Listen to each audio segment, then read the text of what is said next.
And we're up and running in the Chicagoland area. We're having a soggy solstice, and I challenge you to say that 10 times right.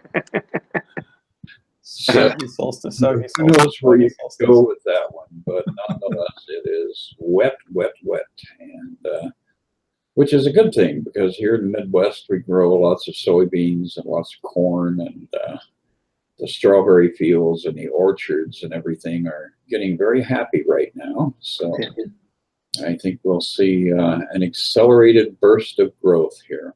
Yeah. So I know the dandelions are dancing in the street right now. So We've got a good crop of dandelions this year.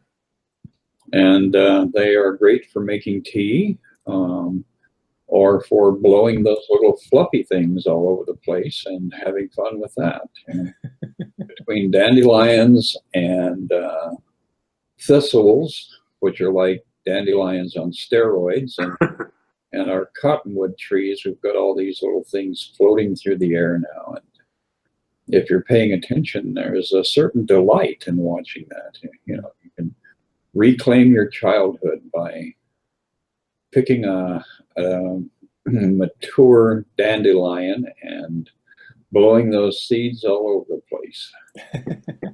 And your neighbor will arm and lock and load.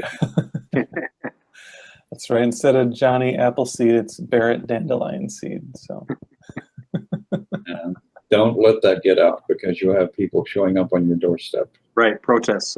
Mm-hmm. Yeah. Thistles they have such a beautiful flower, but Yeah. they are like dandelions. They can become an infestation. So here in the Midwest, we have a tendency to not encourage thistle growth. say that 10 times fast. Yeah, that would be even more fun. And occasionally I list a little bit anyway, so you know we could get into all kinds of trouble. Anyway, we are on episode 155, and this morning, last night, I was looking at lesson number 250, which is that topic that we all are terrified of. What is sin? So, how many mega church pastors have kind of snowballed that idea of sin into giving to pay for the sin so that they could build their mega church? And, it really works very well. You know, even the Catholic Church, it's been a very effective tool. But do we want to get used by all of these different people with their tools, or are we ready to step above it? Yeah, and that's the question, right? I mean, sin seems like it's kind of been such a constant message throughout our history. And again, look at pretty much any religion, it's going to have sin as a centerpiece. Ever since the garden. That's right. Ever since the garden, we've got that stain on us, right? This is the idea, right? That we have this original sin. And this is the core of who we are. And what are we learning with the Course? We're learning that it's not what it seems, right? The sin is actually just a mistaken idea that we've chosen to believe in, but we don't really need to invest that belief anymore. And that's what we're starting to learn, that we can actually relinquish our belief in sin and in the idea that we are sinful, and we can come into the realization that what we are is love, that what we are is truth, that what we are has never left that embrace of heaven, that we're not actually apart from God, but there really isn't a problem. There just seems like there's one. So this is the journey that we're on, is to basically go from the seeming concrete idea of sin to realizing that sin is actually nothing, right? It's this transparent wisp of an idea that we've just decided to latch onto. So that's where our work is. Yeah, and I love that that expression that sin is nothing, and yet we're raised to believe that sin is everything. We are all sinners. From the day we're born, the moment we come into this flesh and body, flesh and bone body, right? We're sinners in some way or another, you know. Even, you know, we start out with this concept of innocent children, and then, you know, as we travel through this lifetime, we become sinners. When you think about the process that we're told about, it is kind of, the opening sentence of this section is great because it says, sin is insanity, you know, and what more perfect opposite can you have, you know? We come into this supposedly innocent child, and yet we end up as this insane adult, you know, and not just anybody, everybody ends up as this insane adult. We are all sinners. That's what you know, religions teach us, you know, and it is such a crazy way to think. And again, you know, that's so much what the Course is after, is change this way of thinking. We're going to totally flip this concept of being guilty and being sinners into this concept of having made an error, you know, having thought incorrectly and being able to make a choice and choose differently and think with a different teacher than the one we've been hanging out with all these years. So that's the beauty of this, is Jesus brings these subjects up and shows us this crazy way of thinking and gives us an alternative way to see it, a different perspective. Yeah, that's very true, Charlie. And when we go down to the third paragraph, it says, sin is the home of all illusions, which but stand for things imagined, issuing from thoughts that are untrue. So we can really see this entire process laid open, where we delude ourselves and scare ourselves silly, and then find the nearest rock to crawl under in a state of shame and guilt. And you know, that the Course is not advocating that we go out and just mindlessly move through the world and commit, you know, as many atrocities as possible, because we know that it's not real. Because every time we do things knowingly, we add to that layer of guilt in our own subconscious. So we just bury ourselves in all of these different meaningless and unreal trivialities.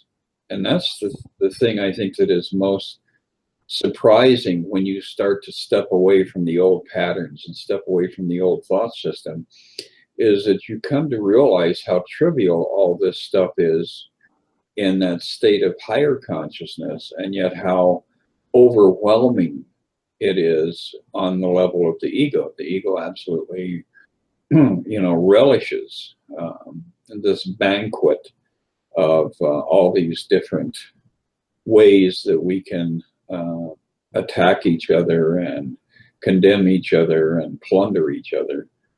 You know, there was, I believe the artist Bosch was the one who did the painting, The Garden of Earthly Delights. And that's one of my favorite paintings. I think it's one that really illustrates the realm of the ego. So here is a Flemish artist 400 years ago who had such a lucid understanding of, you know, all of these different appetites and cravings that we create for ourselves. And so it's worth having a copy of that painting floating around, if nothing else on your computer maybe, and go back and look at it every once in a while. Look at all the detail, look at all the gore, all the madness, because it makes this particular lesson especially visceral. You can look at what these people are doing to each other, and you can kind of chuckle about it after you start to separate yourself from identifying with the world of the ego. Yeah, and both in that painting, but just as we go through our lives, we see these examples everywhere, right? I mean, we could just turn on the news and see a lot of this laid out there too. A lot of the ways that there's just, ultimately, what is sin saying to us? Sin is saying that we are a body, and that we are a body that is affected by other bodies, right? This is always a lesson that this world is meant to teach, that the idea of sin demonstrates over and over again. But what is sin? Well, I think somewhere in the course, he basically gives us a definition that sin is the belief in separation. Yeah. And the belief in separation is not, it's not really a sin. That's why he often corrects and says, well, there really is no sin, there's just a mistake. So our identity, our belief that we're separate, which leads to this experience of believing that we're a separate individual, it's not a sin, it's just a mistake, right? And what's the difference here? Well, sin demands punishment. Sin says, I did something wrong, I'm guilty, and now I need to pay the price for that.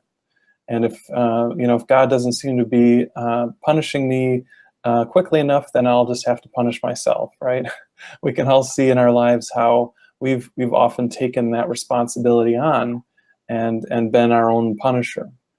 But a mistake is different, right? A mistake just says, oh, well, that was an error, and I just want to choose better next time. So there's no need for punishment. An error doesn't need to be punished, just corrected. And that's really the attitude that we're working on here. Every time we've made a mistake, every time we've acted out of fear, we've said something out of anger or upset, we're often quick to then judge ourselves for that.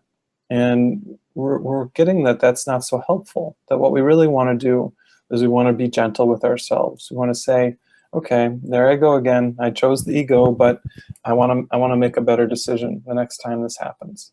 And that softness, that ease of being with ourselves leads us to that experience of realizing that sin is not such a harsh thing. It's really nothing. Yeah, that concept of the separation, Barret, too, reminds me of the Son of God's supposed desire to be special, unique and special and separate, and of course we get to do that with all our projection of sin as well, right? Our projection of guilt, So we get to not only, in the stories we were making ourselves guilty about stuff, but we sure love to make our brother guilty, Crucify our brother, crucify, the Son of God. And that's that follow-up to that sentence that Chris had just read, right? Sin is a home of illusions. They are the proof that what has no reality is real. Sin proves God's Son is evil. Timelessness must have an end. Eternal life must die. And that's what I do. That's what all of us do with our thought system, We believe this separation is true. We believe we are special, and I don't want to accept this guilt, for telling my father to take a hike. So I'm going to foist it off on my brother and make sure my brother gets crucified for his errors.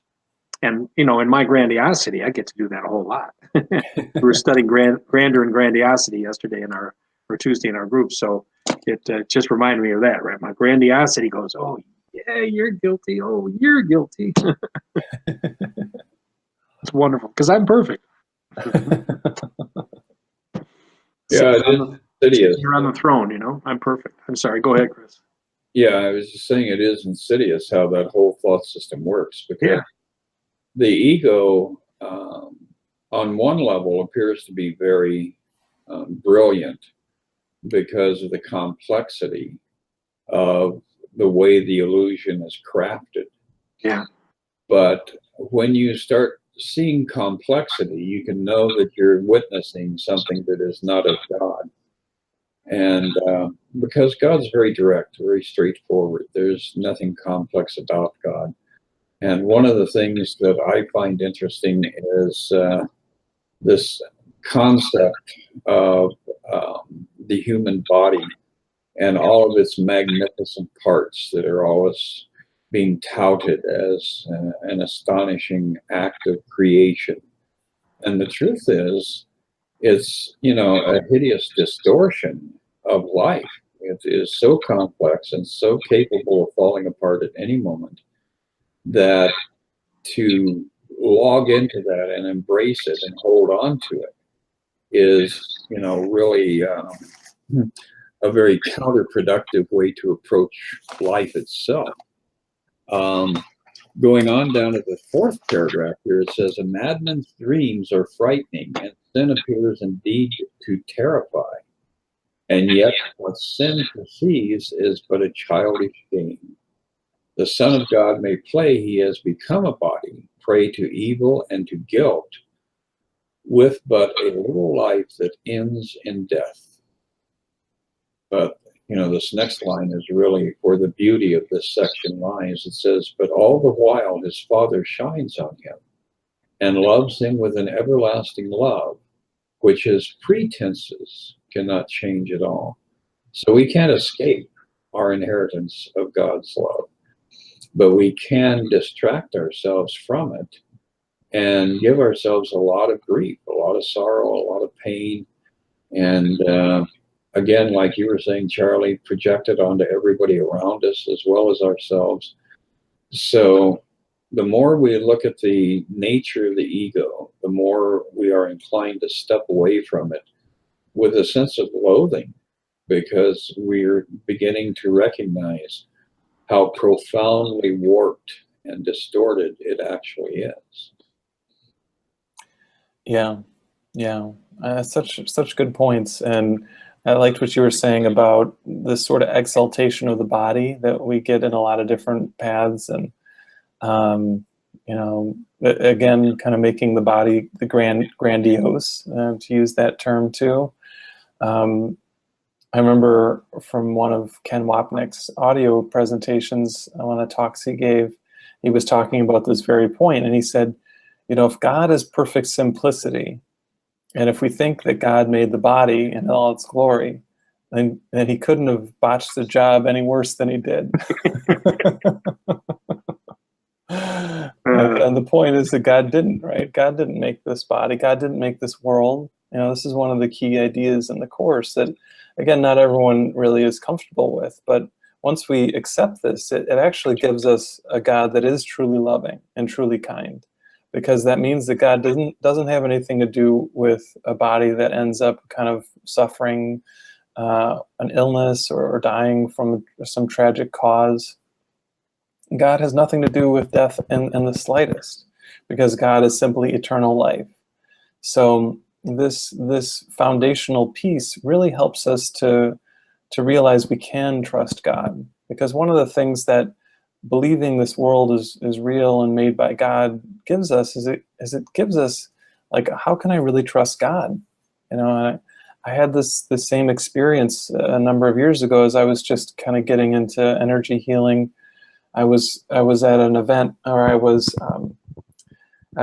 one of the participants, and I was opening up to this image that was coming to me, and the image was of an eye, right, a kind of all-seeing eye, and I could tell it represented God. So I was seeing this image on in my mind's eye, but it was very frightening. I was very scared of this all-seeing eye, and as usual, I knew I was just supposed to kind of stay with the feeling and let it move through. So I let the feeling move through. I let the fear be fully felt.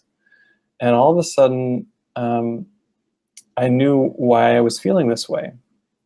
I was feeling this way because a friend of mine had recently died of a massive heart condition. He was running in a race with his father right along Lakeshore Drive. It was supposed to end in Soldier Field. And in the middle of this race, he had this undiagnosed heart condition that he wasn't aware of, and his heart gave out. And by the time the paramedics got there, he was gone.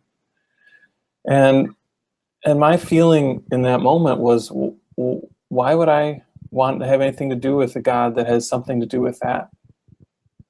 And this was before I started studying the Course, and kind of had these concepts.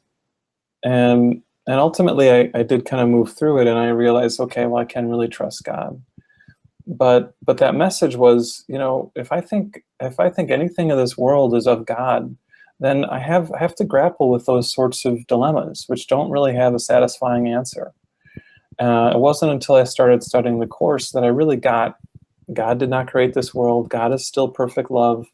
We are not apart from God. We've just fallen asleep. And we're working on waking back up to our truth.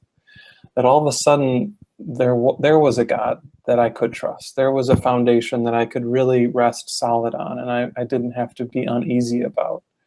And I think that as we work with this material, each of us gets that experience. We find that steady place within ourselves, because it is there. It's within all of us. Yeah. Yeah, Chris, you said, if we're dealing with complexity, we know the author, right? And the simplicity that you're touching on, Barret, is of course the opposite of that. And there's no more simple moment than right now, in this present moment.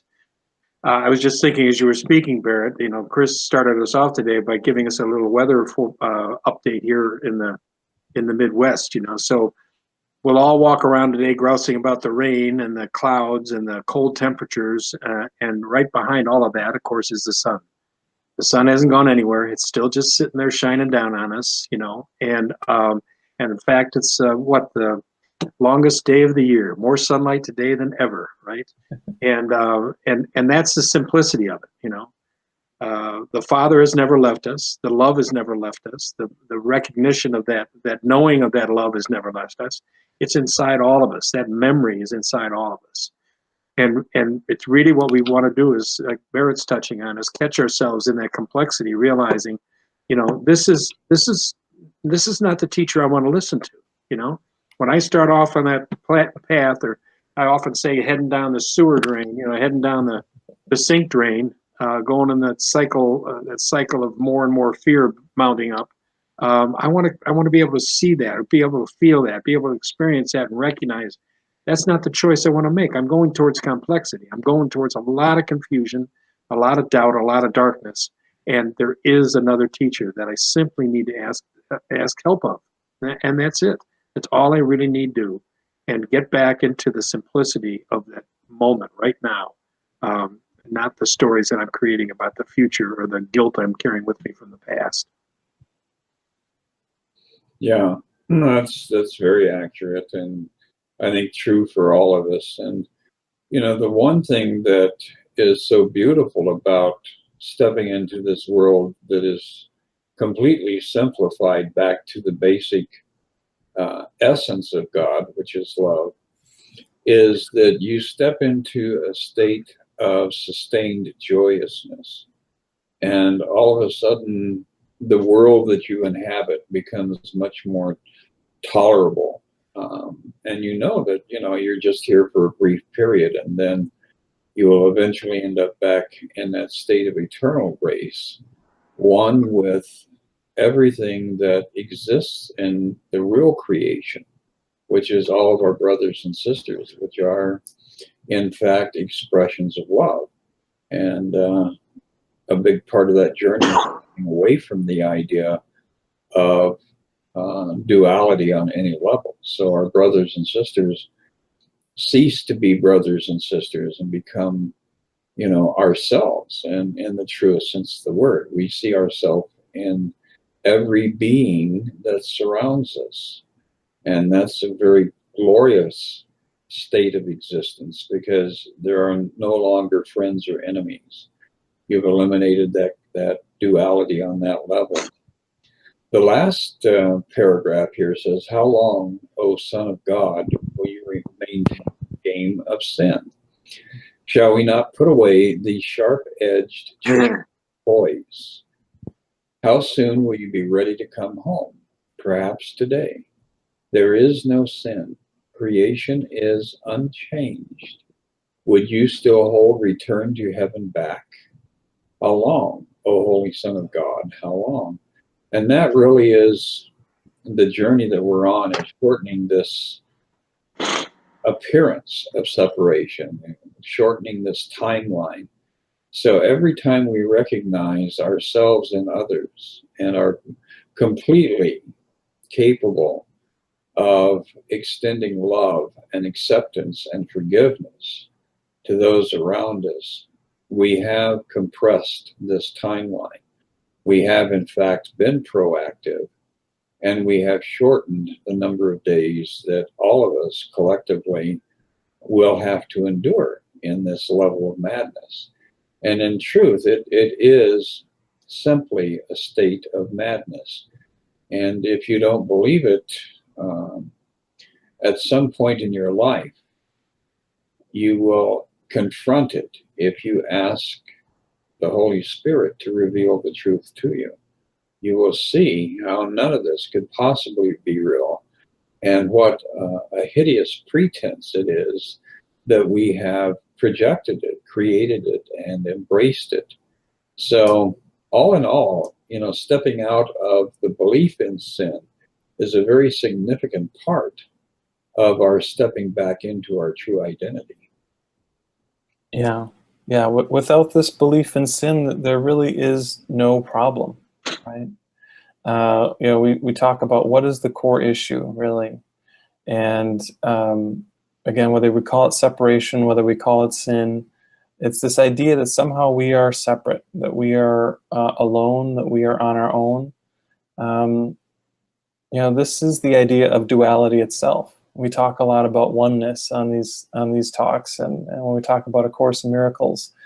And ultimately, that's what we're going back to. We're going back to pure oneness. Well, oneness doesn't have any components, right? Oneness doesn't have any divisions.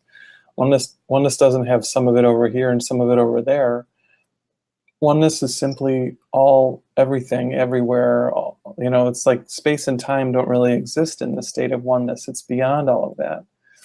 And that's what we're turning to. So this idea of fragmentation, which seems normal to us, it actually seems like the way things really are, is actually what's false. And this idea of oneness, which often seems kind of hard to put our fingers on or hard to grasp, is actually what is true. And more we come into that experience where we know that this is true. And then we just sort of start to gently laugh at all of these ego things, right? The next time there's some new fear, there's some new anger, there's some new upset. Oh, well, maybe we go with it a little bit, but pretty quickly we say, oh, that's just silly. I'm not going to do that. What I really want here is love. What I really want here is peace. And that's the process that we go through. We just get better and better at catching ourselves before we buy into any ego thoughts. And then sin just becomes a silly, sharp-edged children's toy, right? We don't want to pick it up anymore because it just kind of hurts to hold. And it doesn't really give us what we thought it would. So it doesn't make sense to keep picking it up anymore. Yeah. Yeah, I think of coming off of what you both said, I think often of sin, guilt, and fear being the tripod that the ego has built its existence on, and the tripod's only going to stand on steady ground, right? So the whole story under the tripod of sin, guilt, and fear is what's false. It doesn't, it's not there. It doesn't exist. And yet, here we are building an entire lifetime on it, lifetime after lifetime we build on this, and keep it going, and we fall into this concept that sin is true, sin is real, guilt is real, fear is real. We make these stories up, and the truth is none of it exists. It's all created in our minds. It's just a false belief system that we have, that the ego keeps reaffirming, keeps giving us more stories. Here's another one. Here's another one. That's subtle, sometimes very, very smack in the face, obvious, but none of it's true, because the entire tripod, sin, guilt, and fear, rests on nothing. It is meaningless. It doesn't exist. And there's such, once we start to understand that, there's such peace in that, isn't there? Because it allows me to catch myself buying into a story of sin or guilt or fear, and being able to turn that over and just be finished with it at that moment. Be right back in the now. Be back in the present. Exactly. It's, as you were speaking, I was getting visual images of a pyramid as opposed to a tripod, and I was looking at the pyramid, which is anchored on nothing but shifting sand. And then over in the other corner, I caught a glimpse of the Sphinx sitting there looking at all of this with that somewhat stoic, just observation, acceptance kind of state of consciousness. So if you want to really arrive at a happy place, become a Sphinx, and you can just sit there and regard all of this nonsense with absolute serenity. So I guess we've got, you guys have got some stuff coming up. Do you want to mention anything that's on the immediate horizon here? Charlie and I will be doing our next Good News coming up on Saturday, July 7th. So join us for that in Glenview or online, 10 a.m. Central. And yeah, we will be doing another Exploring the Course coming up in October. So our last one a week and a half ago was really great. It was such a joy to connect with you guys and do that. And we're going to have a little bigger crew because I believe Tom Kinley will be joining us again, but also Dave Burr and Susan Weishart. So it'll be the a holy sextuple or something like that. I don't know if the right word is there, but The God Mob. the God mob. Course creatures. Yeah, exactly. And yeah, I think that's all I have for now. Well, it was wonderful sharing another dialogue with you guys. And It was. Thank you. As we evolve forward here, we'll have a lot of fodder for our next connection here. We'll have, as a result of, each episode we do, we seem to springboard ourselves forward, and that gives us new things to contemplate for the next video. Awesome. For sure. Thank you so much, guys. Thank you. Yeah, beautiful. Love you guys. All right. Love you too. Happy solstice, and I'll see you in a week. See you in a week. Okay. Thank Bye, you. guys. Bye-bye. Bye.